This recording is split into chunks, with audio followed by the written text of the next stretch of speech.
This an all-out blitz, real hard hits, them other podcast trash, we gon' make them all quit. We cover all the topics with intelligence and logic.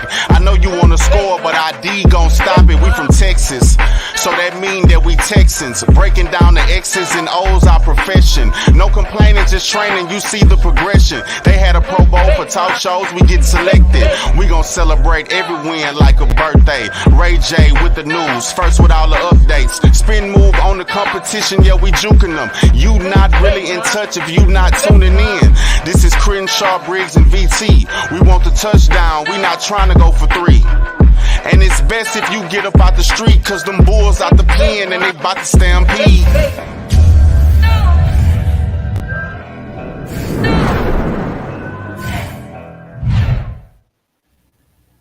Hey everyone, welcome to the Texans Fan Battle Podcast, hosted by the Fan Battle Sports Network.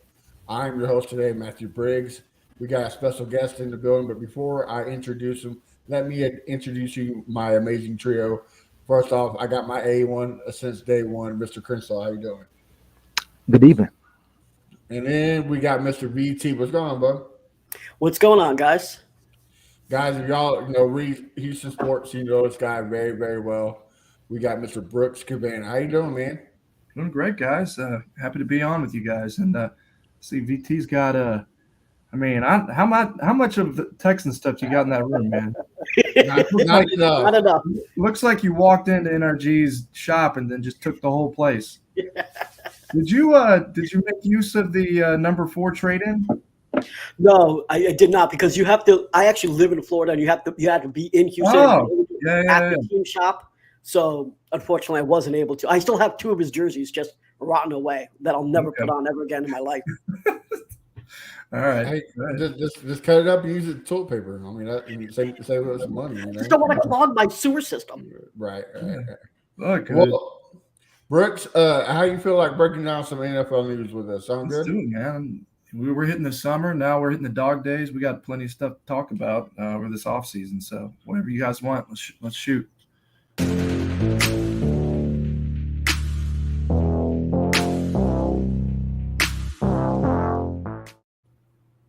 So me and Brooks and BT were patiently waiting for Crenshaw's, slowness coming on the show. We kind of talked a little about it. Breaking story: there is a player that has not been named yet. Has lost $8 million. Me and Brooks thought he lost $8 million to a bet, but obviously it's through fines and suspensions and whatnot. So Brooks, I kind of kick it off to you. How what does that mean to the NFL? Like, are they going to crack down harder on betting, or what's the deal? Well, you definitely don't want to be in a situation as a league where you have players betting in precarious situations, like prop bets of themselves or the games in which they play in, ending up in Pete Rose type situations. But you're also entering into some pretty big gray area where the NFL is also embracing sports gambling, which is legal in the United States now. So you're also seeing a big influx of money in the NFL with partners. A lot of casinos. The Texans even have partnerships with a casino now. So if you're starting to crack down on players who have a lot of money to spend, your partners that are giving you a lot of money to the league are not going to be very happy if you start cracking down on some of their income and revenue. So it's going to be a really interesting situation, a bit of a Wild West. I think of it whenever I covered college football. Whenever the NIL happened, you start to see how things change with rules that you don't even have yet and laws that are changing. So this is a situation the NFL is now having to deal with, and starting to see a lot of players enter some situations. And we were talking about before the show, some of these seem really, really strenuous and really maybe unfair, like Jamison Williams. First off, we can just say what the rule is, because we broke it down beforehand just to say it. Like in the NFL says that you can't gamble from from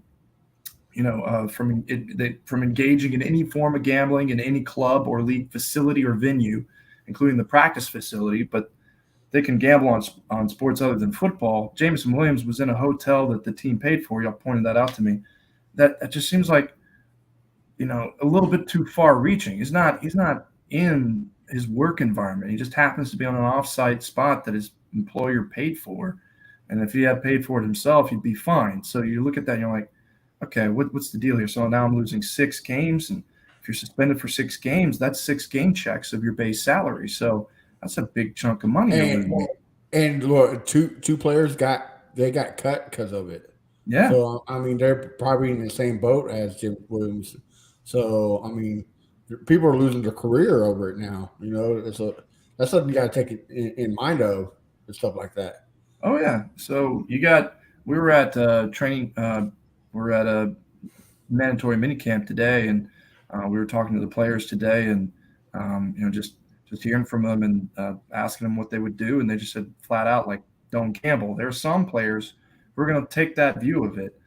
They just say, you know what, I'm not going to enter into anything that could endanger me. And already, I mean, you have players that are signing contracts and going into training camp, battling for jobs, not knowing if they'll end up getting paid anyway. So you don't want to put yourself in a situation where a team has any reason to cut you. I think the larger issue is going to be some of these players getting big time contracts and they have all this money to spend and they feel a little bit more safe on the teams of which that have given them guaranteed money. I think those are maybe some of the ones that like Jameson Williams, right? Like a big time first round pick, had a lot of money to spend. So there's going to be a lot of education programs going through this, I think, but definitely something to monitor over the years to come. Well, I mean, you got people like, I don't want to say people, but you got incidents like Henry Ruggs and so forth, so on. I mean, would you rather them doing that or gamble? I mean, you kind of got to pick your poison, right? I mean, do you want them being wild now, or you want them being at the hotel room, staying out of trouble and gambling? So, you're making a case that gambling keeps people indoors. I'm just saying. You know what? We might have something there. I think that might look good on a LeBurge billboard. Stay indoors, gamble. Yeah, right. You got to pick your poison somehow. If you stay at home, if you go to the bar, you can. I can see that on any kind of liquor commercial. You buy liquor and you bring it home. You can stay at home. Look, DraftKings, I just sold all your problems right there. That's the way to get it, right? Stay out of trouble and bet. I make millions. There you go. Yeah. All right, BT, what do you think, bro? Yeah, I think I understand why they have to crack down on this because they don't want the impression of any sort of impropriety now that they are having partnerships with all these gambling companies. The problem with it is that you have to also train, especially these rookies, what is allowed and what's not allowed. You can't simply just put it in a 700-page booklet from the NFLPA and expect them to understand all the intricacies of what they can and cannot do when it comes to gambling. The NFL themselves is promoting it. These are young guys that are millionaires in their 20s that are millionaires, many of them for the first time. Not all of them got NIL deals. And so when they're being advertised to it, literally every second, what are they going to do? They're not going to bet a couple $100 here and there when they, that's the thing about it is that if you're going to say, all right, these guys can't gamble, then you have to tell them what the rules are. Jameson Williams wasn't, in my opinion, he got screwed, completely screwed. It's different for someone like Calvin Ridley, who was a vet, who actually bet on his own team. Now he bet on his own team to win. So it wasn't like he bet on his team to lose and did something for it. But again, you can't just treat everyone the same. You either got to educate them or you're going to have to let shit slide because you have owners that own pieces of gambling situations, right? Like the Miami owner, I forget his name. He owns something like 10 or 20% in a new casino venture. So like you have owners that own parts of this. Back in the day, you had many of the owners start up those gambling things. Like this is, 1900s type of stuff. The NFL has always had some form of gambling around them. It's just legitimate now. And if you want to make sure that no one is throwing a game, I get that. But you got to make the rules clear or you're just going to ruin people's careers for absolutely no reason. Yeah. Crenshaw, so last week we had John Lopez, and he said that the rules aren't really cut and dry, a lot of gray areas. So what's your thoughts on it? talk to him, and once the team draft him and they sign their contract, they should talk to him. That's my take. But who do you think is the guy that lost $8 million though? We don't know. That's the biggest surprise. Hopefully, it's nobody from the Texans. Just take a wild guess who you think would do something like that. I'm going to guess it's a QB because we haven't heard about him. They're protecting him, and someone that can obviously afford to lose $8 million a year. I'm going to say it's a QB. That's just my guess. And I'm not going to say he bet on the NFL or anything like that. Like, I think it's probably like something stupid, like a college game or something like that. But my guess is a quarterback. It's not under my I don't know for sure whether it's a Texans player or not. I don't think it is. But you look at for $8 million just purely on what the salary cap situation for the Texans are.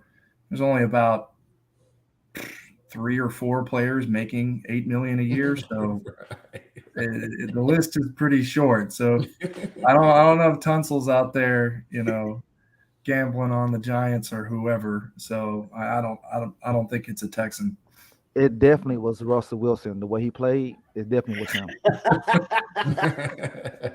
Yeah, but you might be right on that one. All right. Well, DeAndre Hopkins, former Texan, he had a interview with the Titans and now with the Patriots. Brooks, what do you think? Do you see him signing with either team, or does he have a couple more stops? A few hours ago, I saw that Doug Kaya, who covers the Patriots,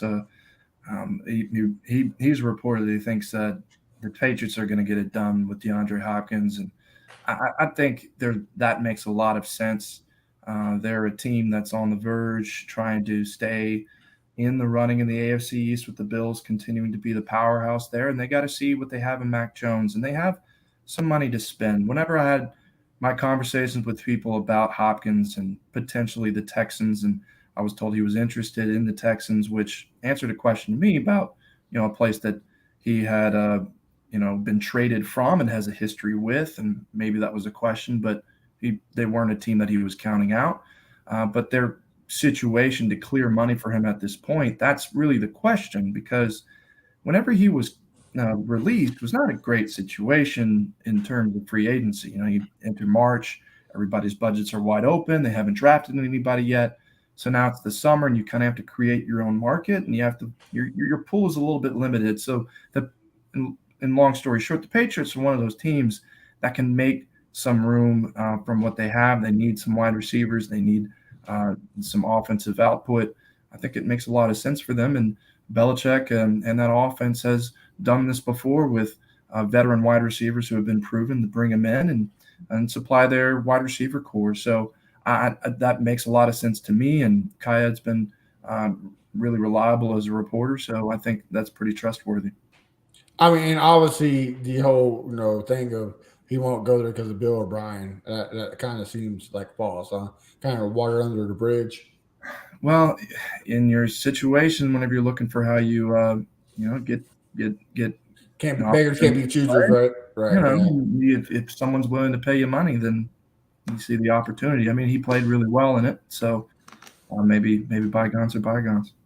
All right, Crenshaw, kick it off to you. What do you think? Is he going to be a Patriot? Man, if he'd be a Patriot, it'd be like so shocking with the Bill O'Brien thing. But Mr. Aaron Wilson says there's no bad blood there. So, I would love him to stand in AFC. Because the more the better. I want more teams to beat the Browns. So I would love him to stand in AFC. I just don't see it. I just don't see it. But money talks, so maybe I do see it. So I think he will go to New England. All right, BT. I've been predicting that the Giants was a dark horse target for him because I think it makes a lot of sense. They're paying Daniel Jones over $40 million. They're paying him like a top 10 quarterback, and he doesn't have a single wide receiver one that's really elite. Hopkins would be that guy. But if he goes to the Patriots, I would understand it. You want to give Mike Jones something. You gave Mike Jones nothing last year. You didn't do much really in the. I'm sorry, Mac Jones. Let me call him Mike. But no, but you didn't really do much in terms of You the draft call either. David Mills too, right? So Yeah, David Mills and Mike Jones. So the whole thing is, I can see him there. Aaron Wilson did report and say that from his league sources that there isn't bad blood between Bill O'Brien and DeAndre Hopkins, which kind of puzzles me because I would think he has lots of bad blood against Bill O'Brien. But the bottom line is, if he can get a paycheck, I think you do it. I mean, I think this is going to be his last contract. And if he can get paid over, he's already getting paid quite a bit from the Cardinals right now. So if he can get and maximize and get something over 15 million, he's making bank.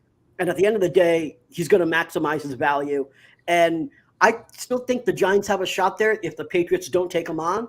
But, we've heard that DeAndre Hopkins has had certain off-field issues, doesn't like to go to practices and stuff.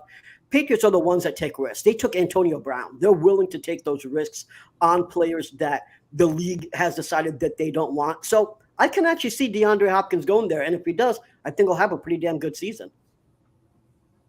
All right. I agree. I think he might be Patriots because, it's kind of a prove-it year for him, right? He's on a down year slope. The PEDs didn't help him. So this is kind of, hey, I still got it left in the tank. So I can see the Patriots being a good spot for him. Guys, well, let's get to the point while we're here. Some Houston Texans. Brooks, you're down there at OTAs in the mini camp. I'll ask the first question. Who's impressing you out there? Is it receivers, defensive backs, like a certain person? Who got your eye? The person that caught my eye today and really the day before too, Derek Stingley. And I wrote a story about him last week in the Houston Chronicle about his fit in this defense. First off, you get on the field and sometimes over an offseason you just want to see kind of the eye test of body transformations. But Derek Stingley looks like he's made out of iron. He always has, but he looks even more like a Greek god.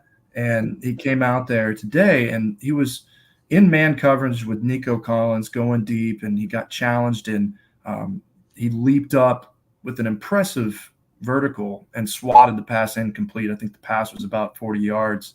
And that's the kind of matchup that Derek Stingley can do. He's very sticky as a cornerback. I covered him at LSU for his true freshman year where he was an All-American, his best year there, when I put him on the map. And his multiplicity, his versatility as a corner who could play man and zone and match up with anybody on the field, those are the things that made him a number 3 overall pick. And watching him go through 2/3 of his time in zone coverage was pretty perplexing for that kind of pick. And talking to the coaching staff, Corey Undlin, who's defensive passing game coordinator, came over with D'Amico Ryans, also talking to Matt Burke, Dino Vasso. All of them worked in the Eagles staff a couple of years ago, and they worked with a lot of pattern matching schemes, which basically are blending man and zone. It's something Nick Saban invented back in the early 90s, but it's become a lot more widely used in the last 10 years. And his fit in this Stingley's, they're saying this is exactly what can be played to his strengths. So seeing him on the field making plays like that are really encouraging for someone that only played about 9 games last year, and then and seeing him still make speed, leaping, all of that, he looked really good. But everybody wants to hear about the quarterbacks, right? CJ Stroud has had an up and down off season. He's made the best throws out of the quarterbacks. He's proficient in his precision. That's what made him a top candidate out of Ohio State. We've seen him made some really good throws. Yesterday, he threw about a 40-yard, 30-yard pass on a wheel route down the sideline for a touchdown, placed it right where it needed to be, right over the shoulder of a defender.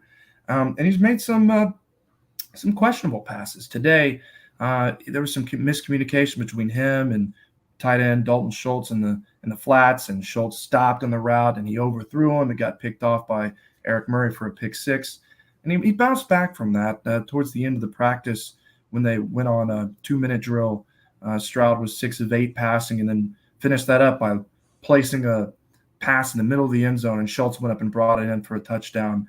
They went out and got Schultz for that reason. Seeing him be involved was also eye-opening. So we're talking about an offense that finished last in yards per drive the last 2 years, and had a lot of struggles trying to push the ball downfield. So just seeing anything that resembles that is going to stick out. So those are, I think, the two that you're really looking for. But there are other people. Jalen Pitre, he looked good at spots last year, and I think a lot of people look bad in that defense for faults that weren't exactly their own. And Pitre was having to make plays that he didn't really have to make because he led the Texans in tackles. Him and Jonathan Owens led the Texans in tackles. Everybody else in the NFL, it's a linebacker. So your front seven's not – you're having to fill in for a lot of bad spots. But Pitre comes in this year in this kind of secondary, the same kind of coverage that we're talking about, and he's made some great plays. Yesterday he swooped in and dislodged a pass from Nico Collins that was deep. Today he came in and laid a hit on him, and Collins was able to hang on, but Pitre's involved a lot. So those are the things that you want to see, the playmakers there. I can't really say much about the offensive line or defensive line just because this isn't live contact in the sense that, we're going to see Will Anderson Jr. go in and get sacks or tackles for losses. This is blow the whistle dead and such. So we'll get in. I'm really excited for training camp, and I'm really excited that they have 2 joint practices with both the Dolphins and the Saints. And we'll really see those players get tested. Christian Harris, too. I'm looking for him to jump up in this defense as well, and see C.J. Stroud go against some opposing defenses. I think that was a really smart thing by the Texans to bring that back. So those are kind of the big ones that jump out to me. All right. BT, I'll let you ask a question. Go ahead. Yeah. So I understand that you've been looking at, or actually in the article, you were talking about how Saban created this system where you had a combination of man and zone. And then you talked about all of the different coaching that actually attributes to that. I want to know if you could go, I know you wrote in the article, but if you could kind of elaborate on the whole thing between Saban and the coaching staff on why you think that's what D'Amico is going to put in place in the defense. Yeah, well, I mean, I talked to Dino Basso about it, the cornerbacks coach with the Texans, and he was on that staff with Jim Schwartz in 2018, 2017, and he was there with Corey Unlin there, I believe, and Matt Burke was there for a year, and that's they did a lot of that whenever the Eagles won the Super Bowl. Talking to him, and then D'Amico Ryans, whenever he was in San Francisco, Unlin was there, and that's the kind of stuff that they were able to use. Jimmy Ward, whenever he came in, and we talked to him at first in free agency, he was talking a lot about how him and the cornerbacks would be able to work together. It's very supportive from one side to the other. I'm talking to Corey Unlin about this, and specifically to Stingley. It's like if you're in a play, and in the early 90s, it was kind of simple. It was like within the first 12, 14 yards, you're playing a zone, and then once they get to a certain spot, you buy or choose the man that would be placed in that situation. But over time, defensive minds have manipulated it, kind of like I was talking to somebody today relating it to offense about run-pass option schemes. You got to know who your keys are. You can talk about it in concept, but there's so many other ways that you could draw it up. It's all dependent on what are the options. Like, how do you split the field? Which is playing man, which is playing zone. Whenever the receiver enters a certain area, whose responsibility is where. Unlin said on a given play, Stingley can start here and end up in 12 different spots on the same play. Okay. And that's super important for all these defensive backs to be there now and to figure out, the combinations. All that Jimmy Ward already knows that. We haven't seen him in the last couple of days, and D'Amico Ryan says he's fine. So that's going to be a test to a lot of these defensive backs to be able to work in tandem with each other. And it's a lot different from a philosophy that Lovie Smith was working with, who In his, I mean, him and Tony Dungy back in the 90s and invented Tampa 2. It's cover 2 situation. So that is a lot more dependent and giving the players the freedom to work and react to what they see. Now, that worked for a really long time. And I'm talking to some people about this as the years have gone on. You're getting offenses that can exploit that. They can trick the mind of defensive backs, make them make the wrong choices. And there's support that you can get in other ways to account for routes that are making you choose the wrong thing. And like, for example, against the Broncos, there was I think it was about a 30, 40-yard pass to Cortland Sutton in front of Derek Stingley. And there was a slot receiver that took a route all the way down the middle, bisected the safeties. Both of them got attracted to it, and nobody was there to help out Stingley down the left side of the sideline because he only had up to this much. There's nobody there. So they reacted to what they saw in the middle, and then, there's trouble there. I think Lovie Smith would argue that they need to be able to react to that, understand that, but sometimes you can support them in different ways. So it's different philosophies. This is what DeMeco Ryans favors. This is what we've seen work in different spots, and Stingley is recognizing this too. And it also involves the linebackers. I was talking to Christian Harris. We talked one-on-one together for a little bit yesterday, and he said it feels a lot like Alabama, and that makes sense because Saban invented what some of the concepts of which they're using. So that's a bit. That's kind of, hopefully that answers your question. No, that definitely does. No, I appreciate that. Yeah, great insight. Cressall, what about you? You got a question for? Well, basically, what this guy said right here, that was going to be my question. You can see that on Brooks. Is it the wide receivers interview making the DBs look good? That's what I'm scared of. Look, that we were in training camp last year, right? And we had a lot of new players. We had a lot of new thoughts about the team, and then you start seeing players make plays, and everybody gets excited, and then the season begins, and we all know what happened after. So there is a tendency whenever you see players make plays, whether you're wondering, okay, who is this on? So there's context to that, right? So Davis Mills threw a 44-yard pass, was caught by Alex Bachman in front of Jake Hansen. So you look into it and you're like, okay, well, Bachman's hasn't recorded an NFL reception yet. Does that mean he's not good? Does Jake Hansen's an undrafted free agent from last year? Does that mean that the pass is moot? These are questions that you have to consider.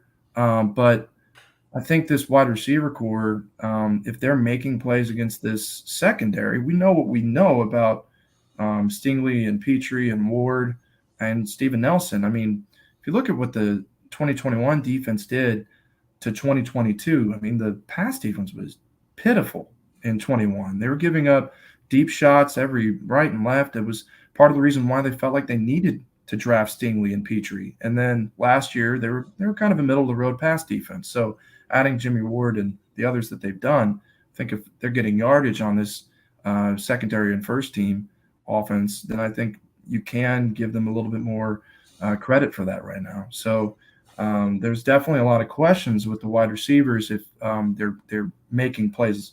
The secondary is making plays on them. So, yeah, I mean, you always have to take things with a grain of salt for sure. All right. Yeah, because Coach said today that he's not worried about the wide receiver core, but I think that was just Coach being Coach.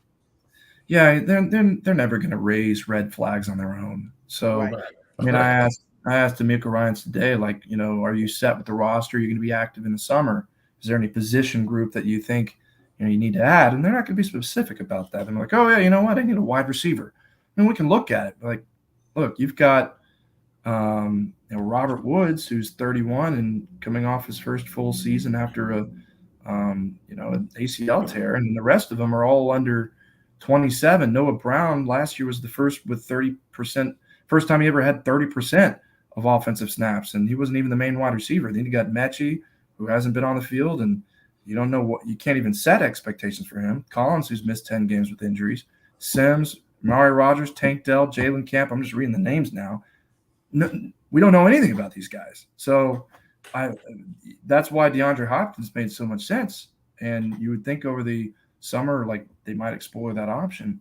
So it would not surprise me at all that come training camp that they'd make an addition there. But maybe they feel good about Woods and Collins and Brown and Mechie. So I think if they get the right opportunity, they're always looking. I know that. And I think that's the position group. If any of them out on the team that they would go and make a summer move, that would be the one. Well, let me ask a quick twofer here. I'll kill two birds with one stone.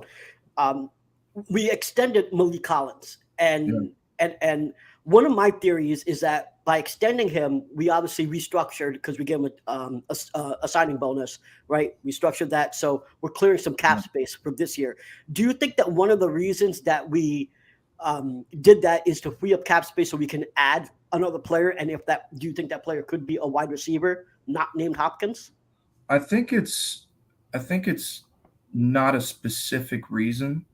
I think whenever the personnel department makes decisions and makes salary moves, it gives them freedom while also extending a player that they want. So, I mean, you give someone, it gives you the opportunity, right? So they like Malik Collins a lot. And I think this is important because he's the first player.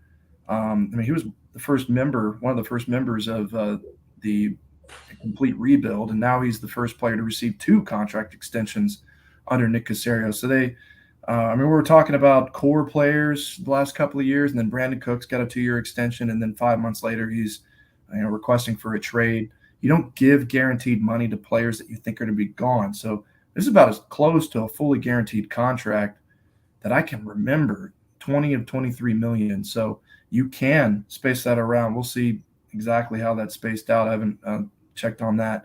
But you whenever they make that decision, it does allow you the opportunity to do that. So I don't think they did it in mind, hey, we're going to sign Malik Collins and then give us the opportunity to go and sign someone else. I think it's both. You're like, okay. Well, you sign somebody and then you give yourself space, and that's just kind of part of any of the regular decision you make whenever you give someone guaranteed money and manipulate money around. All right. Well, before we move to the next segment, I got a fan question for you real quick. Brooks, what is your Texans season prediction? I believe I predicted 6 wins this year, and that's fair. It's a team that you have a lot of questions still, and I'm going to pull up the full for schedule again right now just to look at it. But I could see a situation where they start off the year 0-4. I mean, this is a tough beginning where you have the Ravens first, the Colts, who have, I think, a little more proven star power on both defense and offense if they can get their running back and linebacker core together. And then the Jaguars are reigning AFC South champions and look like they're moving up under Doug Peterson. Then you have the Steelers, who are perpetually good. So you could be in a situation where you're 0-4 to start the season. But I think there are a lot of teams that are favorable. Like the Panthers, the Falcons, the Saints. Those are kind of middle teams. Well, the Panthers are in the same situation the Texans are a bit. And I think this is a team that could pull off the close wins that they had last year. Like, they were close with the Cowboys. They were close with the Browns. They were close with other teams. The Chiefs, real surprising. All of that. So I think there are some of these swing games that they're going to get. But, when the Bengals – and they play them, and then you just have some games where you're not expecting wins, but you have the Broncos and the games like that where the Cardinals, and you're like, okay, if they don't win some of these games that they're kind of on the same level as a team, you start to wonder where the development is. So I think this is a season where the last couple of years everybody's kind of been in protective dormancy as fans. I know that I'm from Houston. I have friends and family that haven't really paid attention. This is kind of a year where they've assembled a competitive team that's young. You don't know what you have really in C.J. Stroud. You've got some young guys like Derek Stingley and Jalen Pitre that you're still finding questions about.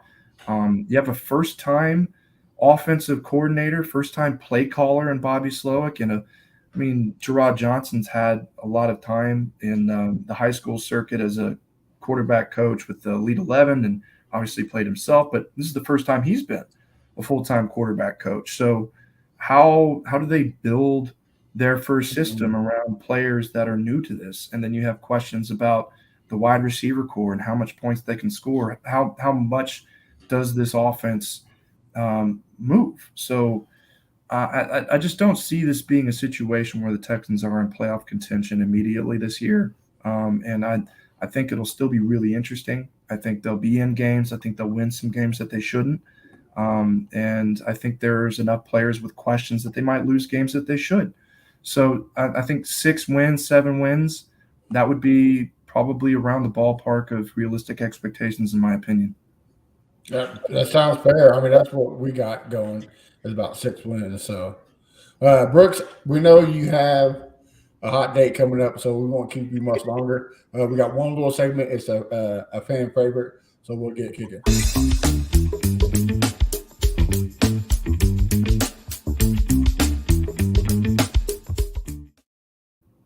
All right, this is where we get to ask you a question, football, personal, So we don't answer it. Just say, hey, no, thank you. But we don't really go. Oh, I can pass? All right. Yeah, you can pass, but we're not those kind of people. Chris, I'll kick off with you first. What do you think? Okay, I got 3 questions. All right. 3. I know, right? The first one, I'm gonna ask them, and then you answer them however you want to answer them. The first one, what's going to be UT record? The second one, we had a friend of the show, B. Scott on, and he went to Beaumont Enterprise. I want to talk a little bit about that. Yeah. And lastly, what's up with you going on vacation by yourself? Oh, okay. All right. First off, I just need I'm in like believe it when I see it with the Texas Longhorns. Like I graduated there in 2015. I got there after all of the 10-win seasons, and I saw Tyrone Swoops and David Ash and watching them barely cross the 50 against Arkansas at NRG Stadium. So I've seen them blow enough games for me to be like, okay, I just need to see it to believe it. So I'm gonna say 7, 8 wins, and that's the only thing I can really expect until I see them actually win. So I'm actually curious to see if Arch Manning actually gets in this year or if he's actually going to be patient. So I like watching the coverage over there, and I used to intern at the Statesman, so watching Kirk Bowles and Ced Golden Wright is always fun. So the second question about Brandon Scott, what do you want to know about our time at the Enterprise? Yeah, I know, like, how was it, being there and everything, meeting him and, Yeah, man. So, I was a pup, coming in 21, 22 years old. So I had interned at Sports Illustrated for my last semester of college in New York. I was working with all these hot shots and thinking, you know what, I'm going to have a pretty sick job to start out of college. I'm going to, get to a big time city and work for a big time newspaper. And, then I end up in Beaumont, Texas, which is not. Go to the Beaumont Enterprise, which is an hour and a half from my home. And I was making less than $30,000 a year. I was living in a dump of an apartment. I was cooking jambalaya in a pot and eating that for the whole week. I'd make a huge pot, and I just eat that for the whole week. And that was the way I'd get through. I get 3 boxes of Slap Your Mama, put it into a pot and eat it for the whole week. And then I go in, and I'm still like trying to figure out my bearings. And this is a little bit of an insight on the newspaper business. I was offered a buyout on my 2nd or 3rd week of the job. They came in, they're like, hey, so we're having cutbacks, and we're offering buyouts to everyone. You can either accept it or be at risk of being laid off. I was like, well, how much do I get? So you get 2 weeks pay for every year you've been here. I'm like, so I get what, $20? You can go ahead and just, if you want to get rid of me, get rid of me. But I survived, and Brandon Scott was working, I believe, courts. He was a hard news reporter, and whenever I was learning from our editors and where they would place me, they they would put me with Brandon and say, here's the things you learn. Like, it was a small enough shop. There was maybe 8 reporters in that whole room. We were asked to do everything. And mind you, this was also 2016. So during the presidential election at that time, I was asked to do a lot of things, covering sports, covering news, covering all that kind of stuff. And, Brandon, we'd all get stressed from our own situation. He would take his smoke breaks out the side. I'd join him out there, talk about where we're at. And I won't, he's got his own story to tell, but I always really appreciated what he did for me, because there's another reporter that sat next to him, Eric Besson, and they taught me a lot about the structure of writing. We don't have to get into it all, but like understanding why a story is written the way it is and what to look for. And Brandon told me something that still stuck with me, is that a question asked in earnest will be answered in earnest. And that's always stuck with me, because you're going to ask a lot of questions to some uncomfortable situations in some places that you don't feel like you're the person that should be asking that question. You could be in an environment where you don't feel comfortable, where you feel like this is like a topic that you're not maybe qualified to be around, but a question asked in earnest is going to be answered in earnest. So don't, do your research, go there and, be professional, and it'll be answered in kind. So that's something that's always stuck with me. And Brandon, I loved working with him, and to come back and, show up in Houston, and he had his own trajectory, came to Houston. I saw that. I was really happy for him. And now that we're like kind of not working together, but I saw actually he's writing now for Chron.com a bit. So we're tangentially coworkers again right now. But I mean, he's one of the most like brilliant thinkers of like, you listen to people ask questions during press conferences, and you can tell those have really thought out what they're going to ask and why it is they're asking.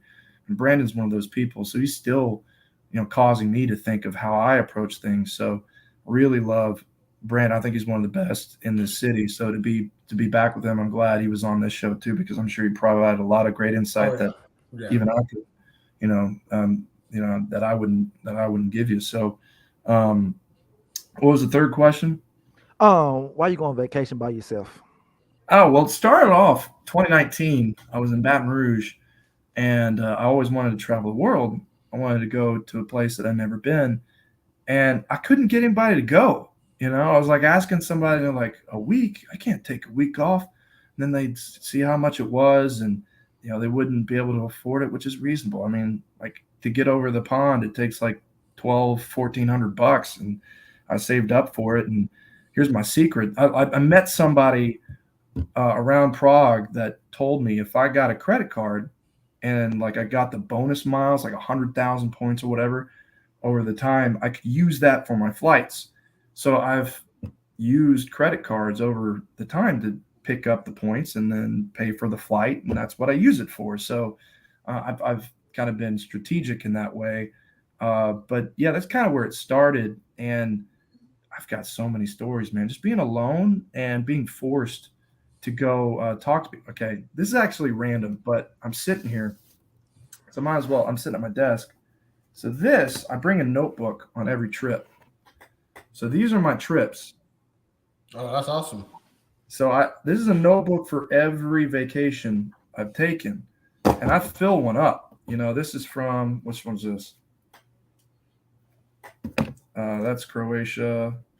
This is Mexico City. So like, I just go out there, and you're forced to go talk to people if you want to. You can also like say, I don't want to talk to anybody. And, like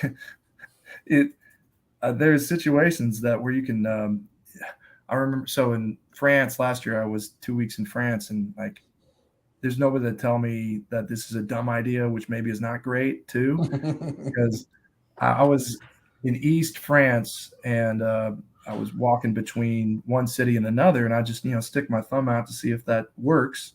Here comes this guy. He stops, and he's like, "Hey, come on, get in." I'm like, "Oh, great." So he's taking me in, and he's going to a town called Colmar. And I'm like, "So what are you driving to Colmar for?" He's like, "Well, I was in the French army, and I'm going in for therapy now." And I was like, "Oh, okay. how that's cool. How stable are we in here? Like, is this good? Like, and he's really friendly, and we get in. I mean, he was the best because he dropped me off and he says, "Do you have a way to get back?" I'm like, "No, I don't." And he's like, "I'll meet you here at 4:00." I didn't have my phone or whatever, so I came back around. I was there at 4:00, and I'm like looking around for this guy. I'm like, he's not going to show up. So I start walking. It's going to be about an hour and a half walk back to where I'm going, and I'm on the highway, and I start hearing meep, meep, meep, meep, meep, meep, meep. I look, and he's there. He's like pulling the car over to the side. He's like, "You," and he like comes over. He's like, I think he was in the Middle East or something. He's like, and he's kind of like broken French or whatever, speaking in English. He's like, I look.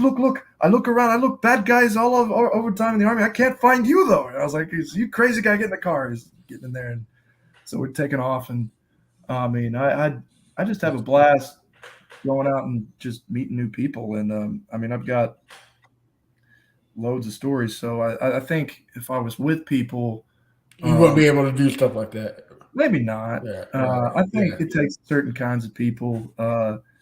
I slept on a park bench once in Chamonix because I had a place up in the mountains. I thought it was gonna be cool. You have to book those a year in advance, and I booked mine a week in advance, and I didn't know where it was. And I show up, and they're like, "I'm like, where is it?" They point to the top of the mountain. I was like, "Shit."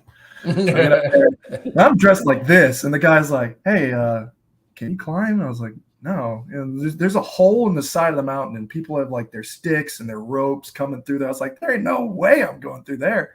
And so I go back down the mountain, and I'm in line. I have no idea what I'm going to do, and I meet this yoga instructor in line, and she's like, "Hey, you should join us doing yoga next to the mountain." I was like, "Hell yeah, let's go." So I go over there, and I think, "Oh, maybe I might have a place to stay," and then ends up not working out. And then I'm like walking around in this place that's really peaceful, and there's people in tents and whatnot, and I find a park bench, lie down, I'm tired, I fall asleep, and I wake up to the sound of sheep being let out by the shepherd, and they got these bells, and I just see this, the mountains and just everything. I'm like, holy cow. What you? So it's I just love all of that. And then so like you stay in hostels and stuff. When I was in Croatia, I was in a capital city, Zagreb, and I'm sitting in there and I'm meeting people. That's the best. You go in a hostel and you meet people from all over the world. You sit down and you learn, you start talking to people about their culture, their rationales, and they're asking you about your country, your beliefs, all of this. It's just a big melting pot, and you learn so much. And we would call each other by our countries because everybody forgets their names. And like you're playing beer pong with, Germany versus Italy and whatever. And then we're like, what do we do? We go up to like some random local, like, all right, what do we do tonight? And we're in Zagreb. This is right after the pandemic had about a year after it began. And the people locally in Zagreb had like partied at the center of the city, and they were still not big on crowds. And the cops would come in, kick them out, and then they would kick them out again. And then they would just kind of like move them out of the city until they're out in this park. So we were told, all right, it's Friday night. Just get on the train and follow the young people. And we're like, what? Get on the train, follow the young people. Okay. So we get on the train, and sure enough, there's a lot of people my age sitting on this train. We have no idea when to get off. We're on there for like 20, 30 minutes. Then everybody gets up. We were wondering if it was going to be like a clear sign. Everybody stands up, like, okay, let's get off. And like the train goes, and then it's just woods. Like, where the hell are we? Like, this is not a good idea. And they take off single file into the woods. I'm like, am I really going to follow? All right, let's do it. So we go in there, and the deeper we go in, you start hearing like some music, and there's like doosh, doosh, doosh, getting louder and louder and louder. And then the clearing hits, and the park is just covered with people, like thousands of people, like cars, lights, DJs, people selling beer, and it's just going nuts. And like, we lost a couple of people in the crowd, so we go back, and I wonder if I'm ever going to see them again because I'm leaving the next day or whatever. But we left at like 4 or 5 a.m. and the thing was still going. So I don't know, you just things that I would never do, and puts me out there in places where like I'm learning, this amount of stuff that like still applies to me personally. I've crafted my views You know, I know who I am and what I stand for, and I like to be challenged. And you know, when I was in Scandinavia, my last night, and I know I'm going too long, and I'm going to have to apologize to this person, but last night, it's a story worth telling. Scandinavia is beautiful, just the outdoors, the mountains, everything. But nothing too crazy that week until the last night. I was walking back in Stockholm to my hostel, and I see this casino, and I'm like, oh, okay, whatever. I lived in Louisiana. I know how to gamble. To call back to what we were talking about to begin with, and I go in, and I'm like, all right. So I bought some chips with my credit card. Sit down. I'm playing blackjack. I get down to $18, and it's 100 crowns and 100 crowns. 200 crowns is like $18, and it's a chip each. So I play 2 hands. I win. I double down. I win again. I double down again. I win again. I double down again. So I got like this stack, and I lose one, but I'd win the other, and then I'd replace the winnings with this one, and I just keep going. And they would stack them higher and higher like this. One of the towers actually fell down in the middle of a hand, and you know, they replaced it. And I was placing 2 max bets. I had the best night ever, and I hit blackjack on 1 max bet, and they brought this woman out to check my ID. They're like, "Can I see your passport?" I was like, "Yeah, sure. Here you go." And they look at it, and they give me back my money, and I'm like counting all this cash. I'm like, how much money do I have? I don't know Swedish crowns. And once I converted the money, the guy asked me, like, "You still playing?" I'm like, "No, I'm good." You know, sweep it into my pocket, and I get out there, and I paid for the whole trip. So Awesome. that was amazing. So that was the wildest night of gambling in my life. But Well, just don't get fined by the NFL. Oh yeah. See, I can't go to any Swedish casinos if I played for the Texans. So, no, I mean, it's a long. I could talk forever. I'm actually looking up at a map that I scratch off every country I was in. I was in Brazil earlier this year on a mission trip. So, I mean, I just encourage so many people to go and, you know, figure out about themselves, and, you know, don't be afraid to go on your own if nobody's going to go with you. I mean, there are privileges I have. Like I'm aware of that, and so, you know, you gotta look at the situations for yourself and where you're going. So be smart about it, and, you know, I think you can see a lot and learn a lot. See, Crystal, that's a perfect excuse for me and you to use to go on vacation by ourselves. Hey, look, we gotta explore. Okay, we can't have the wives, you know, dragging us down. So we gotta go by ourselves. So our buddy Brooks gave us this advice. So y'all gotta stay at home. We'll be back. Right, Brooks? That's right. That's right. Let's go. I'm always down to leave, man. Well, Brooks, we don't want to keep you waiting from your hot date. So you never know that this could be the one, you know, tell the story at your wedding. Who knows, right? We were going to meet, but I was late because I was chit-chatting with some guys on the Texans podcast. That's right. So tell us where we can find your stuff at and where you're at on social media. Yeah, HoustonChronicle.com. HoustonChronicle.com. That's where you can go. I think there's still a deal that you can get 6 months of coverage for 25 cents. Oh, wow. That is a deal that they are giving. I think my work is a little worth more than that, but that's the deal you can take advantage of. So I'll take it. And you can find me at B Kubena. That's it right there. BKUBENA. I mean, you subscribe to the Houston Chronicle. I love working for the paper I grew up reading. Got the privilege to work with John McClain for my first year, and working with Jonathan Alexander, both of us on the beat. I think there's going to be a lot of interesting topics coming up, but like it goes into other things. Jonathan Fagan, who's covered the Rockets for almost 30 years. He covered the Hakeem Olajuwon finals teams. I mean, he's one of the best sports writers, in my opinion. You get him too. You get all the coverage, and then you get news and local coverage in Houston. I know. I mean, you live in another state and some others, but readers, I mean, like, you know, I think there's importance to understand what's around you too. But you get sports coverage, and you're not going to get anything more. We're going to have tons of coverage from the number of reporters we've got, and that's my sales pitch, and I'll stop. So. All right. Thank you, Brooks. And Crenshaw, where can we find you? You can find me at 5th Ward Crenshaw everywhere. All right. And VT? You can find me on Twitter at Brown Chubby Bear. You can find my articles at fanbattlesports.com. And I'm having spaces usually with Leo about 3 to 4 times a week. So follow me and check us out. And if you want to argue some Texan football, I'm your guy, and I'm on Twitter Spaces a lot. All right. You can find me at A1 Day One Texans, and you can find the podcast Texan Fan Battle everywhere. Make sure you check us out on the website, fanbattlesports.com. Like BT says, we have some great articles. Not as good as Brooks, but we're getting there. We're working our way, you know. I'll produce work. That's good. Right. Until then, guys, y'all have a wonderful day. And to all you fathers out there, enjoy your Sunday. That day is for you. We all know, especially me and Chris, we put the work in. So definitely enjoy it. Until then, guys, have a wonderful night. We'll see you then. Peace. Happy Father's Day. This is Crenshaw, Briggs, and VT. We want the touchdown. We not trying to go for 3.